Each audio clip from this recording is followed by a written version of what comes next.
Well, welcome everybody to another episode of Boots, Shoots, and Buckles presented by Big Boots Rodeo. Today we've got a legendary voice of rodeo joining us. Everybody, Skip Ransom, a former bull rider, U.S. Army veteran, and one of the most iconic voices in rodeo. He doesn't just call the action, he lives it, breathes it, and brings it to life like nobody else. From his days in the shoots to becoming a social media sensation with his humor and ransom notes, this man has seen it all. Welcome to the show, Skip. Wow, thanks for having me. That was a very well padded introduction. You made me sound a whole lot cooler than I really am. So yeah, No, don't we worry, Skip. we Yeah. can we can dumb that down for everybody. Yeah. Yeah, man. From Colorado, born and raised in Grand Junction. Lived there till probably 13. Moved to New Jersey. Moved to Pennsylvania, where I did a lot of my high school rodeoing. I was the president there of my high school rodeo association my senior year. Uh, Never really rode bulls good enough to go anywhere. I always thought I was pretty good, but there's levels to that game, and when you're riding bulls and guys start to get better and better and better, you start to try to figure out where you're going to fit. Um, Ended up getting hurt my senior year of high school, and because I was the president, I had to be there anyway. So started announcing some of those events. And then kind of started running with the wrong crowd, got in trouble, joined the military. Didn't do anything legendary or cool there, but was an Army infantryman for a while. Made some great friends and memories and stuff there. Got out of the Army, and a lot of jobs in the military, they before you get out, they give you this like transitionary class period thing, right? Where they kind of help you get ready to go back to civilian life. And as an infantryman, they only teach you how to do one thing in the military, right? And that's shoot a gun. So while you might be good at that, right, you might have excelled at that, which I did.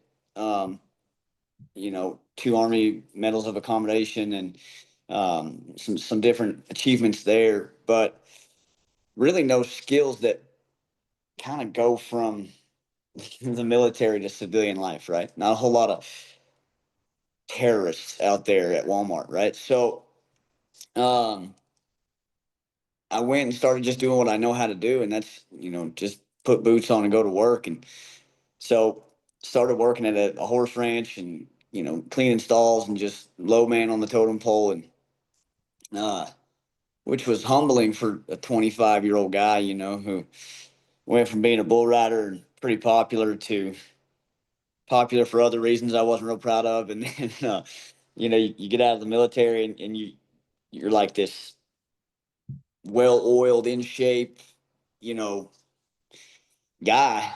And then you're like, oh yeah, here's this shovel and a rake. Go ahead and clean up that horse shit. So, um, I went and did that for quite some time and met my wife, and Casey Decker got a hold of me and said, hey, can you come do this ABBI event out in Keensburg? And I said, sure. He said it pays $100. I said, well, I'll be there. So I went out there with my little speakers and, iPhone, and just kind of ran the music that way with my wife. And we did the deal. He paid me $100. And man, I thought that was as much fun as I've ever had. I was still around bucking bulls and I was getting paid to do it. Right. So immediately I was like, how do I do that forever? That's kind of what I was like. I don't want to do anything else, And so in between there, life is happening and things are going. And we moved to Cheyenne for a little while, and I was working at Tractor Supply, and I got a phone call. Well, first I sent a bunch of emails out to like every rodeo committee I could find, you know, everywhere, and was like, "This is what I can charge. This is what I'll do. This is where I'll go. Whatever." And I think I don't know. I probably sent 50 or 60 emails, and two people got back to me, and one of those folks was Alyssa Leal, and I'll forever be grateful for the Leal family out there in Plainview, Texas. But she got a hold of me and she said, "Hey, will you come to Chris Shiver's house in Louisiana? We'll pay you this much money, I said, all right. So I hung up the phone. I went home, told my wife, I said, hey, I quit my job. We're going to Louisiana next week, and they're going to pay me $1,250 to do this bull riding. And she was like, "What? Like, okay, great, but what are we doing after that? Like, what are you going to do for money after that?" Um, and so, man, from that event till today, I've done rodeos for free. I've done rodeos for a few $1,000s, and I've been blessed to see the country and watch some of the very best in the world do what they do, and be able to talk about it. I'm still learning so much and trying to become better all the time. And that is something that being a rodeo announcer is like it's the closest thing I can do to ride bulls now. And so, yeah, I mean that's where we are today. No, thank you for that little background skip. Yeah, you gave me the whole spiel there. No, and that's great. Like I said, I decided to reach out to you. Just you're well known around the rodeo community. As a whole. I think you've kind of developed yourself really quickly in this game. Kind of like you said. Yeah, One of those advantages that we talk about is your background in the sport, right? Obviously, that gives you that insight of really making that connection of the rider or the animal that's in the arena and connecting it to the fan base, right? What have yeah, been some of the skills or some of the sets of layouts that you've kind of had to deal with making the switch of, not talking to just another cowboy or stuff like that, but breaking it down to somebody that might be at their first rodeo? yeah. Well, you see a lot of professional sports. You've got Troy Aikman or Tony Romo or Tom Brady up there in the booth at the NFL, and we see the game from a different perspective because we've been there, right? I think for an athlete, whether you've tied calves or you've run barrels or you've rode bulls or bucking horses, whatever it might be, steer wrestling, um, I think being able to, you know, what we're trying to do behind the microphone is we're trying to weave together the fan experience with the cowboy or cowgirl's lived experience, right? We are essentially narrating the emotion and the feeling and the nerves and the excitement and the fear maybe that might be there, and we're trying to make the fans feel that, right? So in the moment when there is a 90-point ride, or there is a really fast run in the team roping, or there's an outstanding run in the tie down rope and somebody goes 6-7 or 6-8 in the tie down rope, we want the fans to be just as pumped up and excited as that cowboy is. And then if there's a bad buck off, or guy misses a steer, or whatever the case might be, girl knocks a barrel, we also want to convey to the fans and want the fans to feel what that small bit of heartbreak might look like. Um, and I think being a competitor formerly, like I know what it's like to get in a buck and shoot, put your hand in a rope, and go try to win thousands of dollars. Um, I also know what it's like to back in the box and know I've got to be, I've got to beat 9 seconds or whatever it's going to be. And being able to just kind of bring that to life and put color on that, um, I think is the goal that I try to do every time. I was told early on in my career, because I've been given some opportunities that a lot of guys wait their whole lives for, to be honest with you.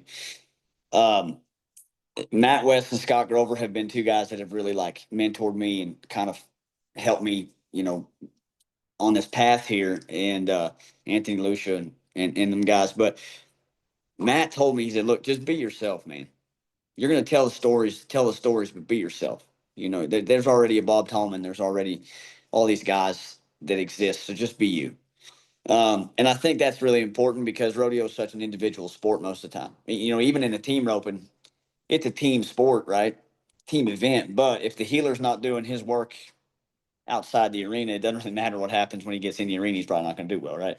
So I think that doing your homework outside the arena, getting to know the competitors, getting to know the areas that you're going, being able to paint the picture of drama and put that in there and inject things when you need to inject them.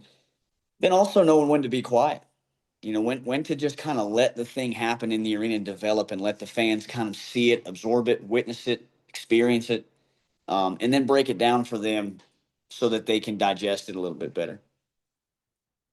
Talk about kind of the comparison of maybe missing out on, like you said, being in those shoots or being in their boots, right? In that moment. But does that kind of like adrenaline still hit you the same when you see somebody do something successfully, or you get the opportunity to even call, for example, I did a little bit of research and saw you did even like PBR Finals fan zone event or something like that. Does it Yeah. still kind of, do you get the same satisfaction now?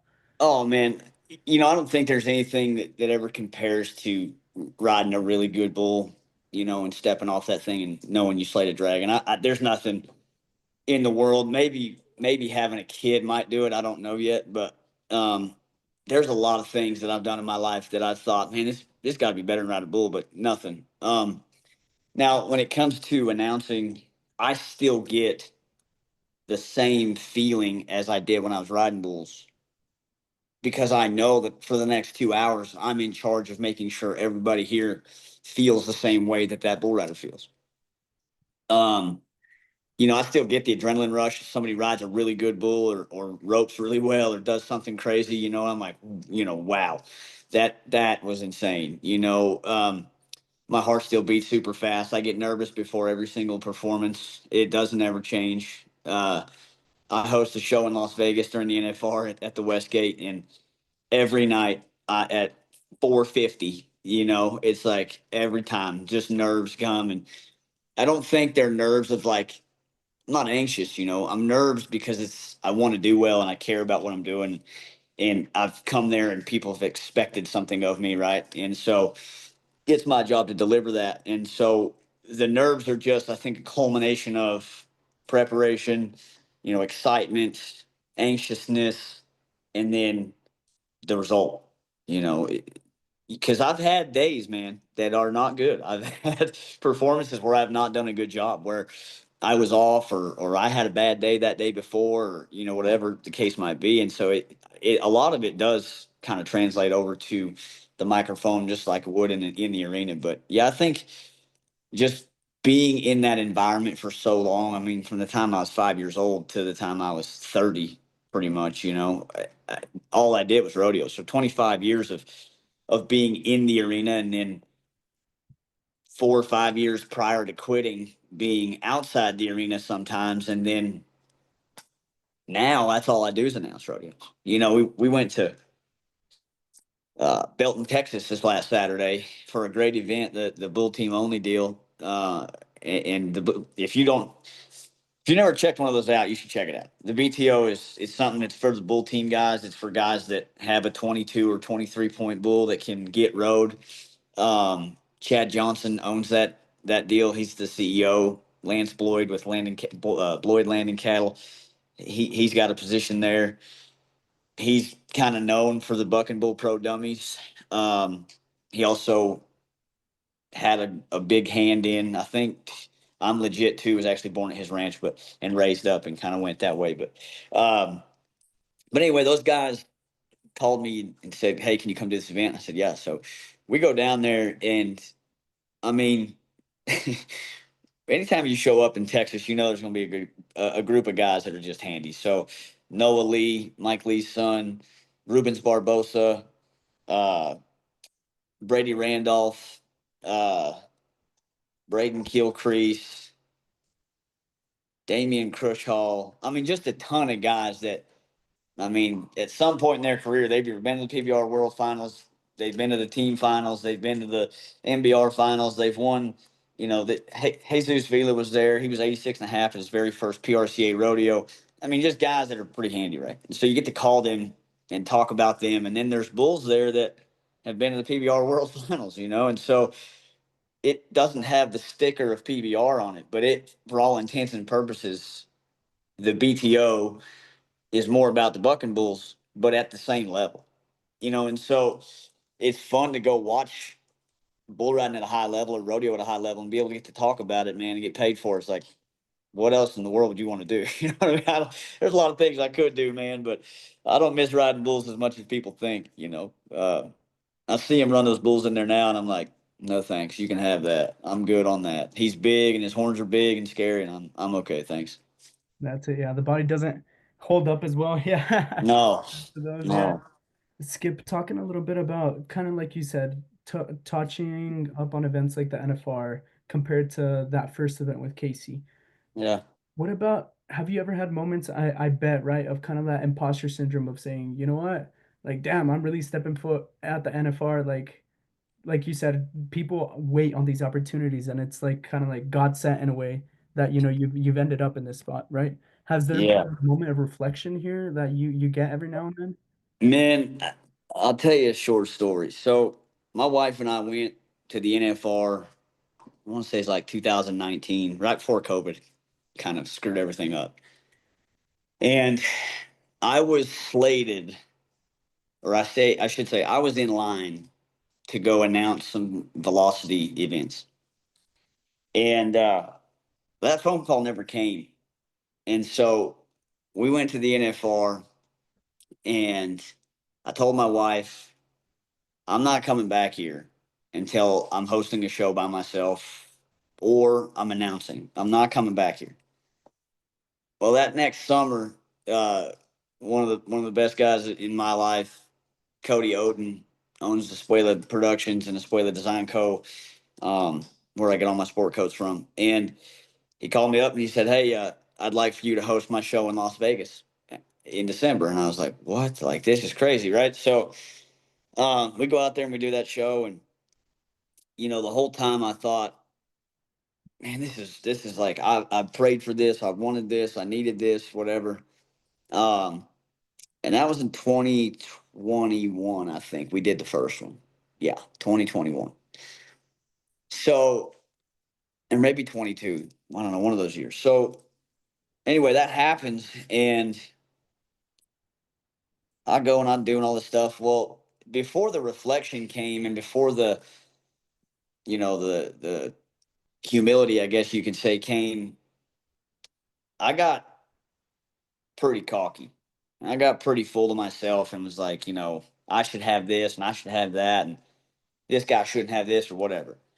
And I had a conversation with Anthony Lucia, two-time announcer of the year, and he said, "Look, man," he said, "you really ain't what you think you are," and not in a bad way. Like, he wasn't demeaning about it. He was, as a brother, he was like, "Look, man, you got to humble yourself. Like, you're good at what you do. Um, but if you were what you think you are, you would have what you think you should have.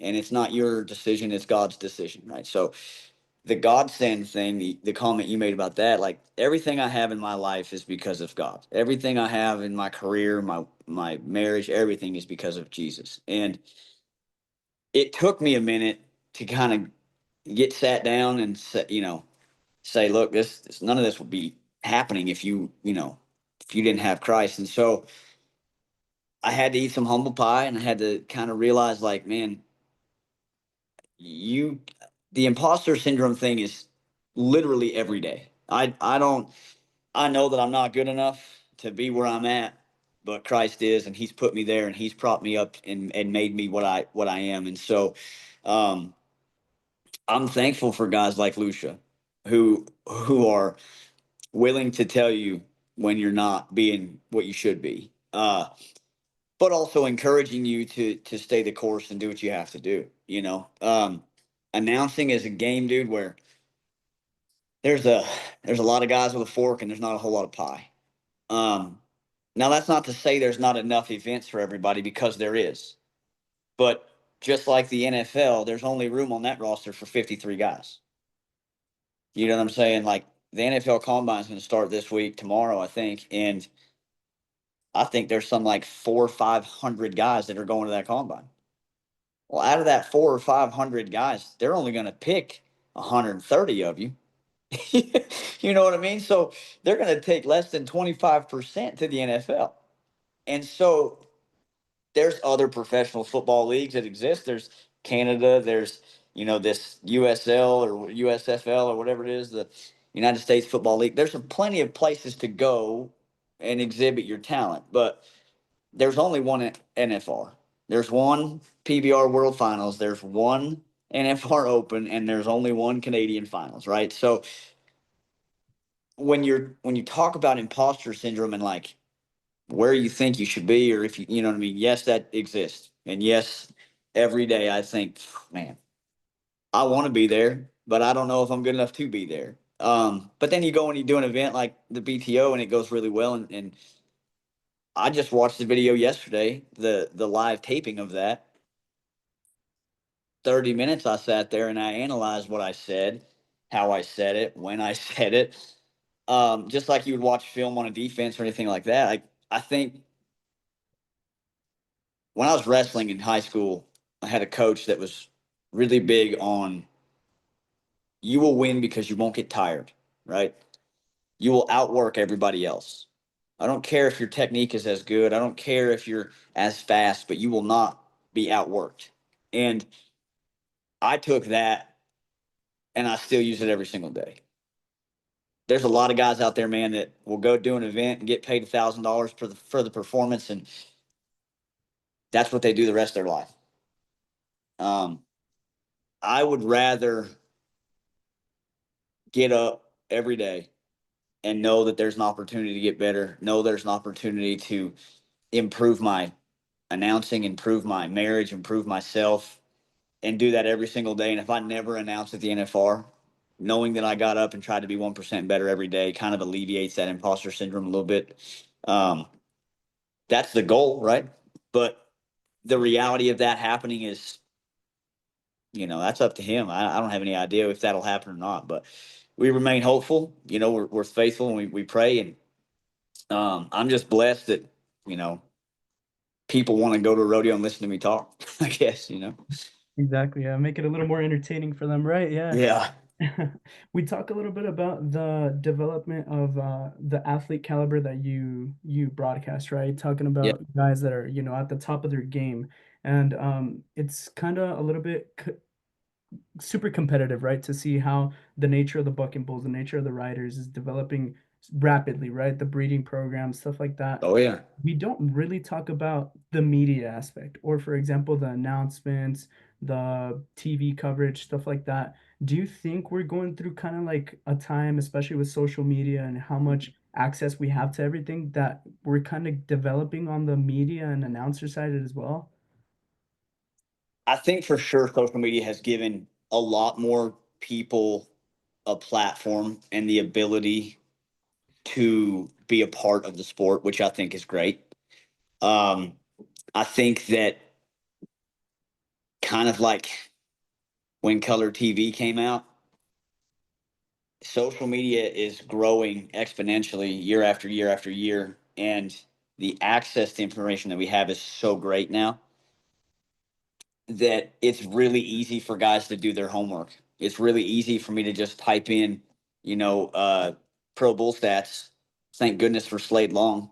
He's got this entire archive of bulls and riders and scores and events and stock contractors and where they've been. And you know what I mean? Like, I don't have to go very far, right? Where five, maybe 10, 10 years ago, we would have had to really like, and I would love to talk to some guys about how they did their research 10 years ago or 15 years ago.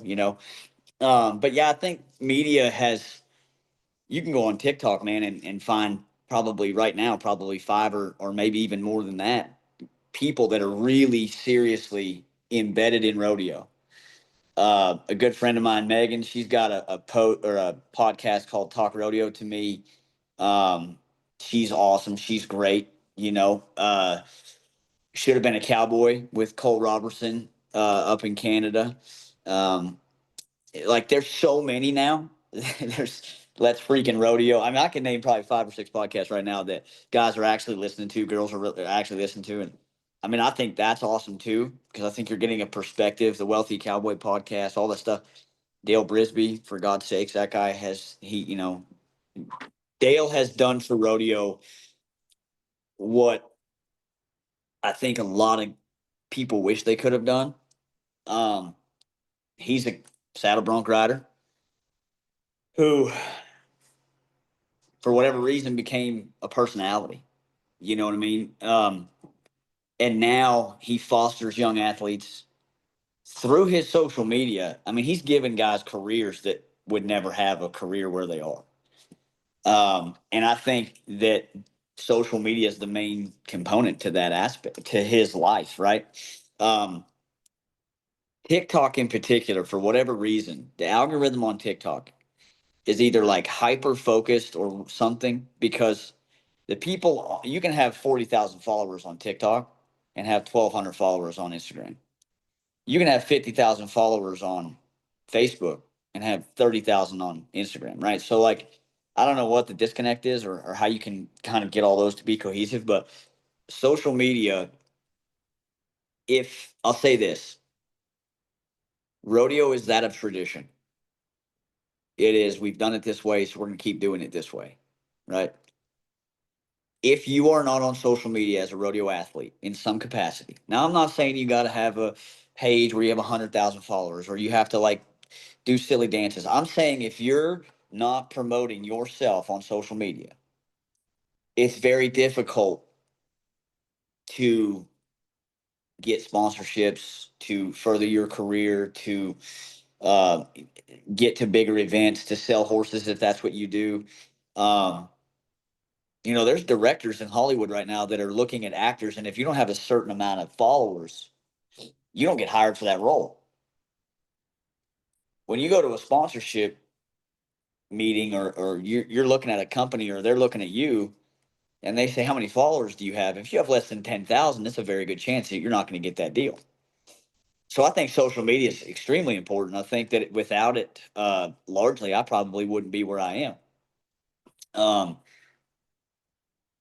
I stopped doing the ransom notes, which largely got me, at one point in time, ransom notes was like 80,000 followers. Like we were kind of moving there. The trouble is that the funny stuff, right, that I was saying in those ransom notes was starting to bleed over into my announcing.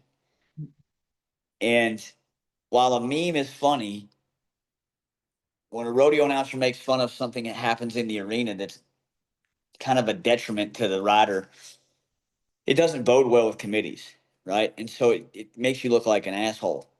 Um, and so I stopped doing those ransom notes because I started to notice that in myself, that I wasn't portraying what I wanted to professionally. And as a maturity thing, I had to grow up. I had to like look at that and be like, okay, what do you really want to do here? You could take on the persona, be a jerk, make fun of these people, get a laugh, get a like, get a share, or you can be a professional. You can be sincere. You can still be funny. You can still be smart witted, but not an asshole. And I think that kind of changed, really, truly. That changed what I'm able to do now, and the opportunities that I've been afforded here lately. So yeah, social media, if you don't have it and you don't know how to use it, I think you're a little bit behind. Touching on the ransom notes, so skip a little bit of how that worked. So one night, you just do a couple posts, a couple days, and next thing you know, it just kind of blew up. Or Yeah, it went.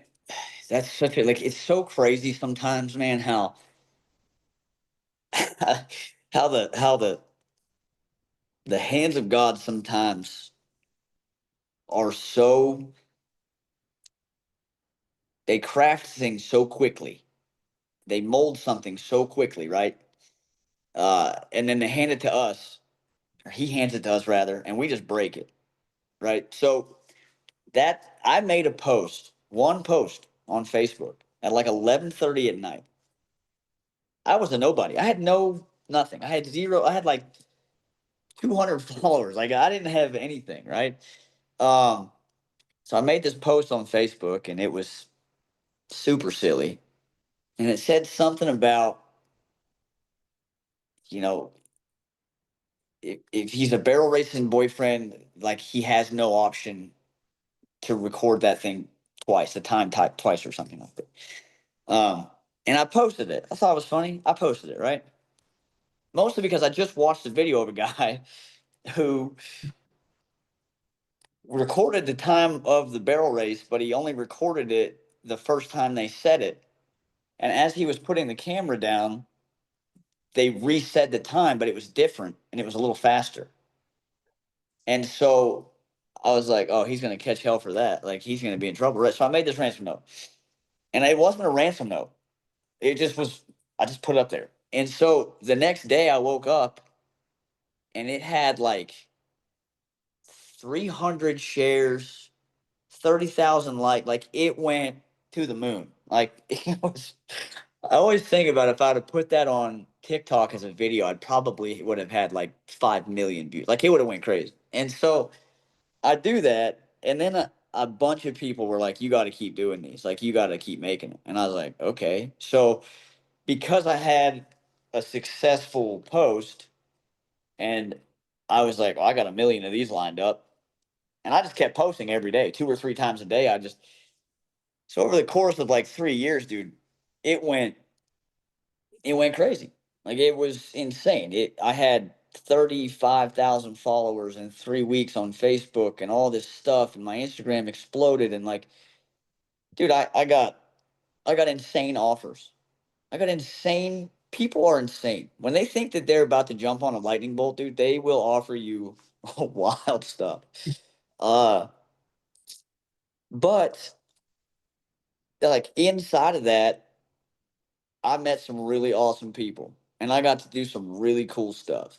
Uh, got to meet Ian Munsick before he was Okay. who he is. Yeah. Always been a great dude. Always been a hell of a singer. Always could play guitar, but before he was Ian Munsick on tour and selling arenas out and selling out Red Rocks and stuff, he was just a guy with a guitar from Wyoming who could sing, and uh, got to hang out with him when he was nobody, and now I get to know him, and you're like, he's just a regular ass guy. But you get to be with those guys and experience those people and grow up with them in a sense. Obviously, he's insanely more successful in what he's doing, but like I said, God sometimes is just he takes you where he's going to take you, and his timing is always perfect. And so I've been fortunate enough to announce two NBR World Finals at the PBR World Finals. I've been fortunate enough to announce two USTPA World Finals, two WCMB World Finals, BTOs. I've been on Ride Pass. I've done all this fun stuff. Host a show in Vegas. I get all to do all this because I made a smart aleck post on Facebook one time and it blew up. Uh, I'll say this though: social media can also be a very mean place to live. Um, yeah, there's a lot of people that have a lot of opinions about you when you're I hate this word, but like when you're popular, I'll say that instead of famous because I'm not famous. But if you're well known and you have some clout, there's for every person that loves you, there's probably one that doesn't like you very much. Uh, and so I've had to deal with that too, and it comes with it. But I think for the large majority of it, man, like ransom notes gave me a platform to share my voice, my love with rodeo. Uh, there's a lot of things about rodeo and that I love. There's a lot of things about rodeo and I think need to change. I think like if you're an athlete and you don't know who Champion Living Fitness is, you're probably going to be left behind. If you're an athlete and you're not going to the Western Sports Foundation events where they teach you how to manage your money, how to enter, how to get sponsors, how to speak to the media, things like that. We're trying to develop into athletes and not just a bunch of cigarette smoking, Copenhagen chewing cowboys. Like, there's nothing wrong with that, but there's only one JB Mooney. I don't care how good of a ride you bull, you're still not JB Mooney. I don't care. I don't care how good you think you are. There's only one Sherry Serby. You know what I mean? So there's this stigma in rodeo that I don't think should ever go away, which is be tough, be gritty, be competitive. be a cowboy. But then there's also aspects that like need to change a little bit. We need to get more used to working out, going to the gym, being on a training program, eating right, staying healthy. Uh, I'm not saying this is possible, but as a comparison, there's football players, basketball players, professional baseball players that they spend millions of dollars a year just to be healthy. And if a rodeo athlete isn't willing to take advantage of some of these programs that are free or very affordable, I just feel like you're going to get there's a point where you're going to be unable to move forward, and the other guys that have been doing those things are going to pass you. So social media is something that's very important, but so is the stuff behind the curtain. And I don't ride bulls anymore, man, but I get up every day and I work out. Champion Living Fitness got me squared away, and I hunt elk and walk in the mountains all the time. So, Doug Champion, Logan Corbett, Paul, all those guys, they keep me squared away and held accountable. And I think those are things that, as a rodeo athlete, you should be an example of what you want. If you're trying to win, you should be a winner when doors are closed behind you. So, We talk about the reflection of stepping foot in a NFR arena or that environment, right? Or the PBR. yeah. Do you think a spot like deep inside yourself is like extremely satisfied, as kind of like that high school kid that, always thought of, seeing those yellow bucking shoots or stuff like that? Like what was kind of the realization, like the first moments or the first time that, you flew into Vegas and you were like, you know what? Let's get cranking. Man, I'll say this. This is gonna sound insane probably, but I'm never satisfied. I'm never, and I don't mean like I'm never satisfied with the pay or the opportunity. Those things are outstanding. I'm never satisfied because I know that no matter how good of a job I did, I can always be better. Right. And like going back, like, yes, when you get to step on a stage in Las Vegas and host a show there, it's awesome. We're the number one watch party in Las Vegas 2 years in a row. We're the smallest watch party 3 years ago, and now everybody knows where to go. Everybody, it's the spot to be. Uh, but like, yeah, like being grateful, 100%. Being satisfied, never. I don't think I'll ever be satisfied. I think I have this appetite for greatness, and I like to be around people that are great. And I think about it a lot. Like there are some guys that are going to go down in history for being great bull riders, being great bareback riders, great team ropers, great breakaway ropers, great announcers. I want to be one of those people. And I think if you get complacent and you stop chasing greatness or you stop trying to be better, you're putting a knife in your own your own heart, killing yourself in a career aspect because you can always get better. Tom Brady won 7 rings, dude, but I guarantee you, I guarantee you that dude didn't wake up after the fifth one and say, I'm going to go easy today. No, he went in there and was just as crazy and intense and focused as he was the first five. And so, every year that I get to do a cool event or I get to go do something different or I have an opportunity, I'm excited about it for sure. I'm thankful for it. I'm blessed to have it. But I also go to that event and I say, okay, how can I do better? How can I go get hired at another one? How can I help this event be a bigger, better event next year? You know what I mean? Like there's always something to do better. And so yeah, I'm always thankful, but I'm never satisfied. Never satisfied. Skip, with the spring season coming up and obviously the summer run, do you have any big events on the calendar that you're looking forward to?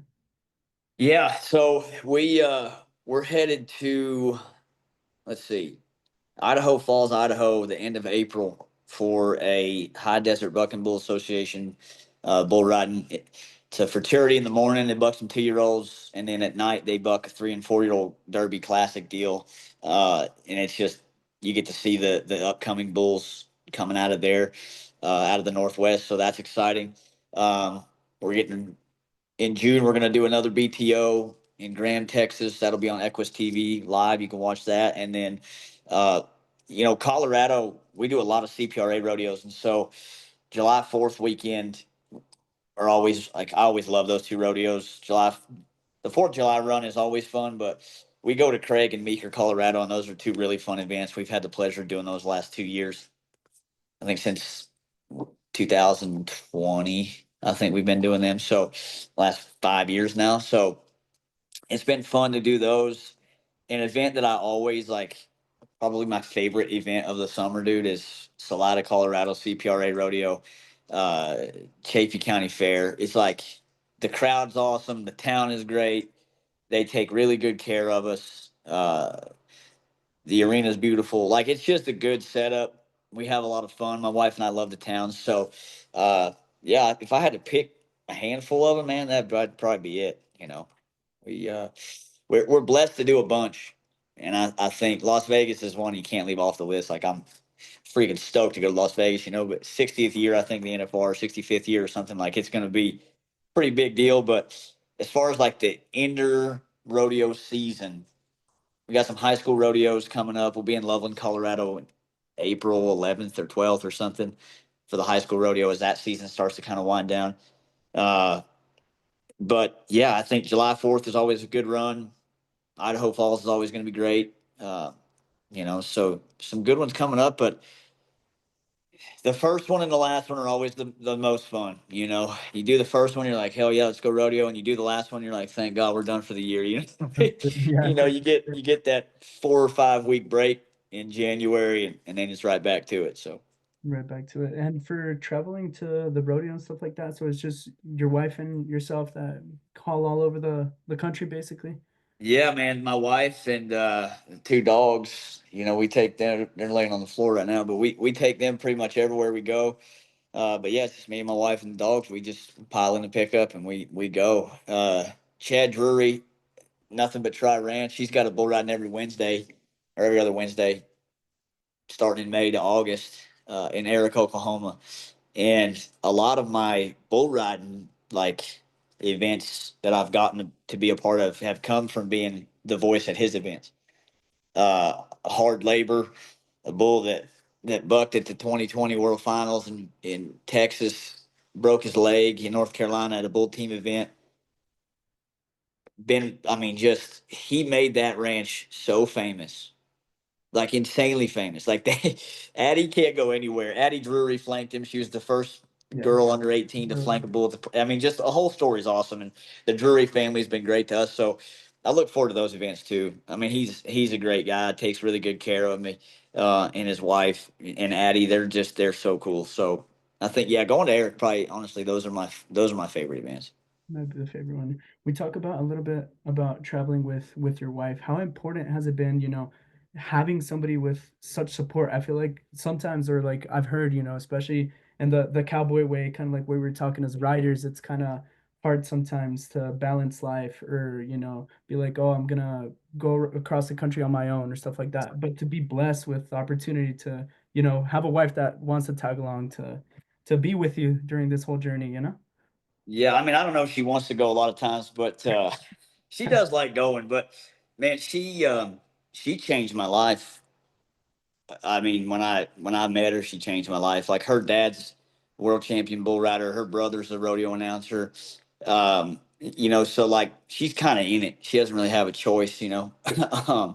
But we, she is she handles my schedule. She handles my money. She handles my everything. I mean, if I didn't have her, I don't know what the heck I'd be, honestly. And she keeps me grounded. She keeps me in check and lets me know, like, hey, the trash still has to be taken out. Like, I don't care. Like, I don't care who. You know what I mean? You might be so and so here, but at home, you're. So it's good because she's very smart. She's very understanding. She supports me no matter what. She's been in my corner since day one, and um, man, it's hard to find somebody that understands what rodeoing really is. We're gone. There's 52 weeks in a year. I bet we're gone 40 of those weeks. And I mean, the house stays clean, bills get paid, the lights are on all the time. You know what I mean? So um, there's things that she does behind the scenes that she doesn't ever get credit for. And I'm extremely blessed and thankful to have her. If I had any advice for rodeo cowboy, it would be find a wife as soon as possible. And not just a pretty girl to go with you. I mean a wife. I mean somebody who's gonna support you, but keep you on the straight and narrow and raise your babies and you know get you to the next level because a lot of girls out there that could tear you down too. Just as quick. And my first wife, she wasn't about it. She liked the idea of it, I think, but she didn't understand how serious I was. And so, Shelby's been great. She's a straight line, buddy. Skip, just to start finishing up here, thanks. I'm grateful for your time, but Yeah, we talk about being super involved in the sport, and kind of having a good feel of where this sport is going. But yeah, do you have any hopes or any aspirations that you yourself want to reach in the next, let's say, next couple of years, or even the sport where you want to see it? man. The next 2 years, yeah, I think I'd like to do some velocities in the next 2 years. Um, I'm really looking forward to getting a pro card this summer and being able to kind of grow in that aspect as well. Um, I think if the sport can let go of the famine mentality, the bickering and the bullshit, um, I think the BTO is probably going to be something that not revolutionizes the sport of bull riding, but gives the contractors an opportunity to go win some real big money. So I'd like to see more people get involved with that. Bullteamsonly.com has everything you need to know about it. But I think for me personally, man, I'd really like to go do some PRCA rodeos and be able to stand on that stage and do a velocity event, and hang out at that level. Um, I think that we're ready. I think that I'm prepared for that. But God's perfect timing. So we just keep chopping wood and carrying water, dude. And when we get there, we get there. But God's been good to us so far. We're excited for the summer and the year, and thankful for the opportunity to come talk to you and just kind of get our story out there and you know just be a cowboy for the rest of my life. I don't think there's anything else I'd rather do. So That's right. Well, thank you so much for your time. This has been Boots, Shoots, and Buckles with Skip Ransom. Thanks for joining us.